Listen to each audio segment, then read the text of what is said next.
Hello and welcome to the Redaction Report podcast. I'm your host today, Declan Carey, and I'm joined by Richard Hansen and Mason Quah. How are we doing today, guys?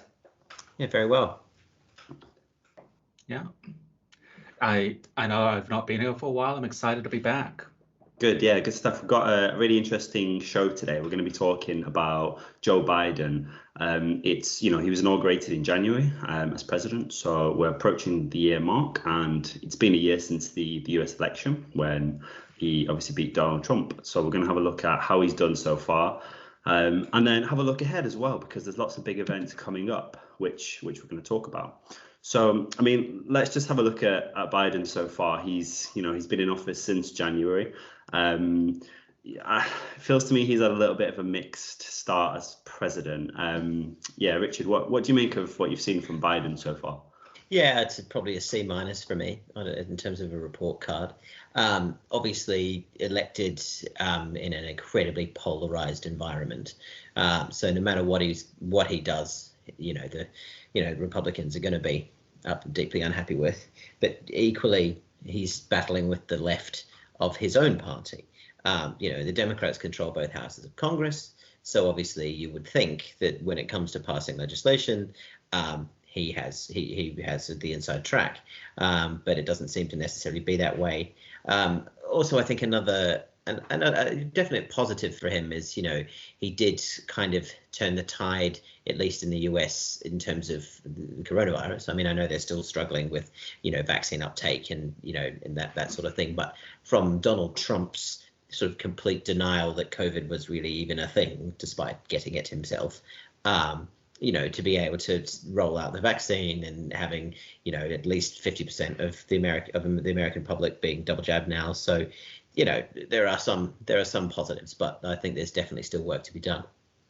Yeah, that's an interesting note about the vaccine. I was having a look today, and the mark of double jabbed, it's something around the 57% mark, which is when you look at a lot of the major economies that, how many people are jabbed. America's it's somewhere kind of in the middle. It's not really performing very well. It's not really performing terribly. It's just somewhere average, basically. Yeah. That was a big pledge of Biden's, though, wasn't it, when he came in, is that he wanted to do more and encourage more people to take the vaccine. Mason, I know you have a scientific background. What have you made of how Biden's handled the vaccine and COVID? Yeah, so I've got in front of me a list of his 100-day goals, and the big one that he tried to sell people on was 100 million COVID vaccines in first 100 days, and that was a target that I do believe was achieved. So I think he managed to take some easy wins on the coronavirus. He rejoined the World Health Organization. Lots of easy wins that were just reversing the negative course that was set before he came into office. Yeah, that was a big part of his presidency, wasn't it? To kind of put America, I suppose, back into the position it was before Trump, in a way, especially on the world stage. And we've certainly seen him get involved in that. I just wonder whether I say a majority of voters have responded well to all of those moves, and whether it's kind of benefited them. So the reason I ask this is because I actually had a look at a poll today, or a recent poll, it wasn't done today, from the Washington Post and an ABC survey, which found only 41% of voters approved Biden. And obviously that's not the whole story. It never is with a poll. But I just wonder if he's been doing enough in America compared to, doing things like rejoining the Paris Climate Agreement and re-engaging with the World Health Organization. Does that benefit Americans? What do you guys make of it? I think it's difficult midterm because in any country it's exactly the same. And I know that these are sort of personal approval ratings. It's not quite the same, but in the midterm, voters are looking at the performance of the government, or in this case, the president, and they're kind of grading them against the kind of perfect government, right? So whereas if you could compare that to sort of further down the line in an election campaign, when there really truly is a choice between one or the other, then people tend to be a bit more pragmatic about their decision.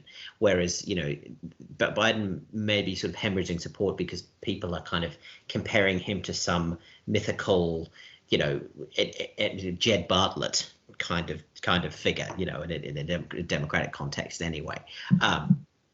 So, I think it's not surprising. I mean, I can't recall of any president of any stripe who has never gone into negative territory in midterms. And, as history tells us, most presidents get re-elected. So it'll be interesting to see how that plays out into 2024. Is there anything that you think he should have done more at, or should have done better at? Anything which has been a particular failure during his short time as president so far? It feels like a lot of the politicking that Biden has done has been behind the scenes, right? Each time something has been blocked by Manchin or Sinema or any of the other, more moderate Democrats, it feels like publicly Biden is throwing up his hands and saying, but don't worry, we're trying to work something out behind the scenes. And that means that, at least on the public level, we're just seeing Biden sort of sputtering and not doing much. He's taking the easy wins of not being Donald Trump, but I think we're sort of seeing the limits of how far that can take him. Yeah, I do agree with you, Mason, and I think that's partly where the Democrats came unstuck in the Virginia gubernatorial race, where basically the Democratic candidate said simply, we are not Donald Trump. We're not going to, return to the policies of Donald Trump. And, let's be honest, I think we've probably all felt this. It's been relieving to not have this kind of hyper politics in front and center in the headlines every single day. Oh my God, what now kind of thing. There is a bit more kind of business as usual. The adults are in charge, that kind of thing. But yeah, so equally though, I think the Democrats do need to kind of come out with wins of their own, make people's lives demonstrably better. Otherwise, they're going to continue to slip. Yeah, obviously during Biden's presidency, we saw the fallout of when US troops left Afghanistan. We're not going to go too much into that today. We have separate podcasts about that, so that's definitely something that you can watch if you want to get some of our views on that. But something that I'm keen to get your views on today is the AUKUS pact, obviously the submarine deal that they had with France, which obviously with Australia involved as well. France then feeling particularly betrayed by its closest allies. And in the wake of that, Joe Biden saying that the US has no greater ally than Australia, which obviously then upset a fair few people here over in the UK who view it as having a special relationship. So, coming to you first, Richard, that whole debate, how did Biden handle that in your view, and what happened with that? Well, yeah, talking about the special relationship, every country in the world claims to have a special relationship with America. And there are only a few that kind of have actually sort of championed it. And I don't really, suggest that the UK is one of them. I think the Republic of Ireland has done pretty well. I think Saudi Arabia has done pretty well. But I digress. It's a difficult balancing act, isn't it, to kind of keep all of your, friends on side. But equally though, he's the president of the United States. So people are going to continue to have to kind of go back to him to try to, have him carry favor. So I don't think it's going to be particularly negative. There was definitely some bad press in Australia as well, with Prime Minister Scott Morrison sort of betrayed Macron, that the French weren't aware that this deal was going through, and then Joe Biden said he was unaware, and there was a little bit of kind of he said, she said kind of thing. But then maybe I'm just as bad as the Democrats, but I'd say, this is nothing compared to the kind of chaos that you would have got had Donald Trump been involved in trying to negotiate these sorts of bilateral, trilateral deals. That just reminds me of strong and stable government with David Cameron, or chaos with Ed Miliband. It really brought that flashback. How's that strong and stable government going for us now, six years down the track, indeed? Yeah, definitely. Mason, is Sleepy Joe a genuine thing now? We saw at COP26 that Biden appeared to nod off at one point when it was going on. Is that something which people can legitimately throw at Joe Biden? It's definitely it's definitely a very powerful rhetoric against him, and I think there is some truth to it. Yeah, he's 78 years old, 77, you know what I mean? Yeah. As a person who falls asleep very easily in meetings, I cannot hold that specifically against him. But I think it is important for the president of the world's foremost superpower to be taking an active role in these things outside of just, the rhetoric of we want to do good thing and we don't want people to do bad thing. I think it's also difficult for Democrats generally. If you look historically at who has been, who's made it to the White House for the Democratic Party, they are absolute superstar candidates. You have to be an absolute head and shoulder. Barack Obama, Bill Clinton. Jimmy Carter didn't get reelected. John F. Kennedy. I could go on. Whereas Joe Biden's been around for ages. He's been in the Senate for 1,000 years. He's been in Washington since the early 70s. He's obviously got a good story, but he's just a kind of run-of-the-mill kind of candidate who had just sort of found himself almost in the right place at the right time. Everybody was kind of like, we need to get rid of this guy, Donald Trump. Who is the best candidate to kind of rally everybody around? I think it's this guy, and I think we're seeing that a little bit in his style of governing. He wasn't elected on the back of these great "yes, we can," or the kind of the way that Bill Clinton inspired people to vote for him. So yeah, I mean, it's not really a surprise that he's kind of been a bit underwhelming and maybe fell asleep a few times.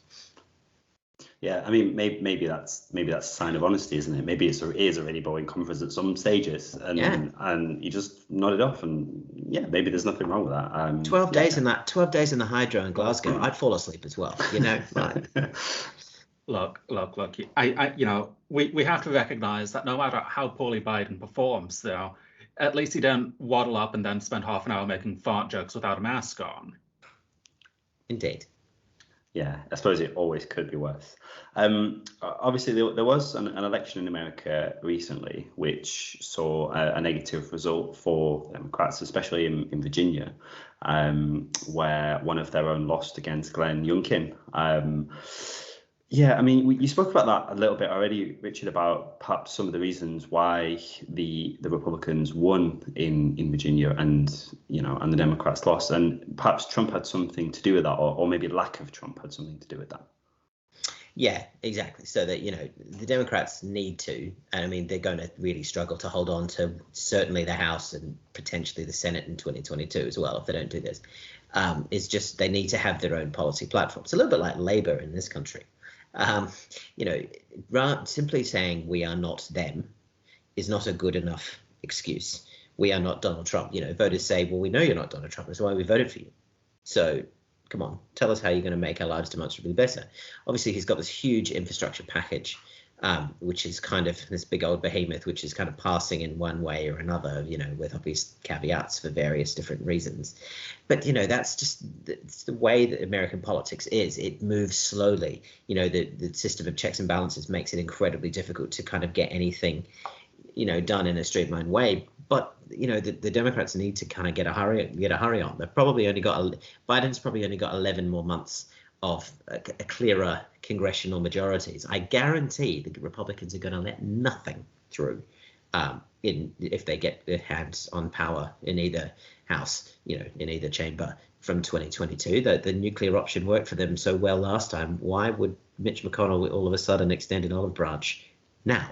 And that extends to any Supreme Court justice appointments that they have to kind of try and get through, and other kind of legislation, when it comes to investigating, the January 6th insurrection, all sorts of things. So, yeah, I think it's time. The time is now for action for the Democrats. It kind of makes me think about, Trump not being involved. A lot of those Republican conservatives, who maybe were pushed away just from the sheer craziness, frankly, of what was going on. Like when a president says, "You check yourself with bleach." I mean, you struggle to see how most people who take their politics seriously will get involved and could get behind that. So a lot of them probably got pushed away. And with Trump out of the picture, I kind of feel perhaps, well, maybe they're coming back to the Republican Party now because they think, well, he's gone now. The guy that kind of polarized and embarrassed us, a lot of the time, he's out of the picture now. So we can go back to voting for what we know and what we believe in, which is what Glenn Youngkin, perhaps delivered in Virginia by, using a simple message. He was focusing on education. He was focusing on keeping taxes low. And that's what people like to hear, especially when the economy's struggling. So maybe those conservatives coming back and does that give us a message for the midterms coming up of, maybe the Democrats could suffer a little bit? Yeah, no doubt. There's no doubt that the Democrats will suffer. I will eat my hat if they keep the House of Representatives, and it's just a little bit more likely that they keep the Senate, but not by much. Just looking at the particular House seats that are up for re-election. I mean, obviously the whole House is up for re-election, but looking at the Senate seats that are up for re-election, it's certainly not a done deal that they're going to stay in control. I think the uncertain factor about it all from the Republican side is how much Trump chooses to sort of rear his ugly head. I'd be extremely surprised if he doesn't run again in 2024. So, he is going to be there or thereabouts. But you're right. I mean, there were some more traditional moderate Republicans who probably voted for Joe Biden, given that the choice was, because like I said before, you vote for, it's only a choice between one or the other. I mean, apart from the Libertarians and the Greens, who are, sort of single figure percentage points. But, these guys are probably returning back to their bases and their homes where they feel more politically at home. So, yeah, I think the Democrats need to inspire their base to get out and vote. So they need to show what they're doing and hope that people want more of the same. Yeah, you should be careful making bets on this podcast, Richard. Do you remember what happened in our live stream with Georgia? Yeah, indeed. I know. And yeah, I pay up. I make sure I pay up my bets. Don't you worry. Yeah, no. Just a little flashback. So about this time, about a year ago, or more or less around this time, we did our live stream podcast, didn't we? And it was an overnight show where we stayed up and we watched all the results come through live. Had a good old chat about it. Richard lost a bet. Lots of fun was had, and we raised some good money as well for a brilliant charity which helps refugees. It seems kind of like a different world now, doesn't it, from that night? I mean, a lot has really changed in that time. I don't know, Mason, does it feel like we've kind of moved past that kind of crazy Trump era, or does that still hang around somewhere? I think the specter of Trump still looms very heavily over American politics. Trump has established himself as the Republican kingmaker too. So there are a lot of people in the party who are currying favor, a lot of people who are aping his rhetoric. And I think it's going to be very concerning to see to what extent the never Trumper crowd are going to be willing to just vote for somebody who has, Trump's assent, but is not Trump himself. And I think that's, that could very well tip the scale. That's true, but I mean, I can't see it personally. Like I said, I'll probably lose this bet, and I hope I lose this bet, but I just can't see anybody other than Trump winning that Republican nomination in 2024. Like you are totally right, Mason. You see, Ron DeSantis of Florida, talking at the lectern and using the same Trumpian expressions. It's uncanny. Trying to curry favor with the dear leader. But Trump's ego just isn't going to allow him to only have one term as president of the United States. He feels like it is his God-given right to be re-elected. And if, this election was stolen from him, didn't you know? So therefore he must run again in 2024 to right those wrongs. So yeah, it's far from anybody else standing in his way. Let's think ahead then. So obviously we've got the midterms. We've chatted about that a little bit. 2024, we're due for another election. Richard, you said you can't see any chance that Trump wouldn't win or run for the Republican. I don't think he would win. Okay. I don't. Okay, so he will 101% run. He will 99% get the nomination for the Republican Party. I think he still struggles to win a general election because you're going to run into the same issues that you had before. Obviously, most presidents get reelected anyway. Whether Biden runs, I don't think Biden will run, but it's a difficult question to answer with absolute certainty. But all I'm saying just for now is that I would be very surprised if Donald Trump wasn't the Republican nominee in 2024 at this stage. Yeah, I would say that it's not unheard of for U.S. president to get two terms non-concurrently. Grover Cleveland is my U.S. presidential trivia choice. Yeah, he's my go-to. Yeah, for that reason. end of the 19th century kind of guy. Yeah, indeed. Yeah. Or was it 1880 the last time that happened or something? Yeah, there was only the one. So, but Yeah. we can never argue purely from precedent on these things. I think that Trump coming into 2024, swinging, if Joe Biden hasn't really achieved all that much by that point, and any gridlock from the midterms, because let's be fair, if the Republicans sweep the midterms, any lack of progress will still be blamed on Biden. He is the man in charge. Any lack of progress is at his fate. Indeed. And I think that's something that Trump would be able to leverage. I think that there's very much still everything to play for. I think there's a couple of things I think that are difficult. Firstly, Trump, yes, you're right, would be able to leverage that. Look at how incompetent this man has been. But unlike a typical challenger, he doesn't have the ability to say, well, I alone can fix it, because then people can just point to his presidency 4 years prior and be like, this was an absolute raging dumpster fire. However, he's an astute political guy, so I'm sure there'll be arguments to be had. The only other thing I want to touch on is that, we're looking well into a crystal ball here, but if say Trump did run against Biden or another, Harris or somebody else in the Democratic Party, and did lose in a close way, and challenge the results of the election again, as he would obviously do, but many more of the state legislatures and the houses of Congress were controlled by Republicans. I'm not sure how successfully they would be able to kind of beat that down, if in fact he did actually lose, but just refused to accept a result. So again, I'm looking far into the future here, but I hope it doesn't come true.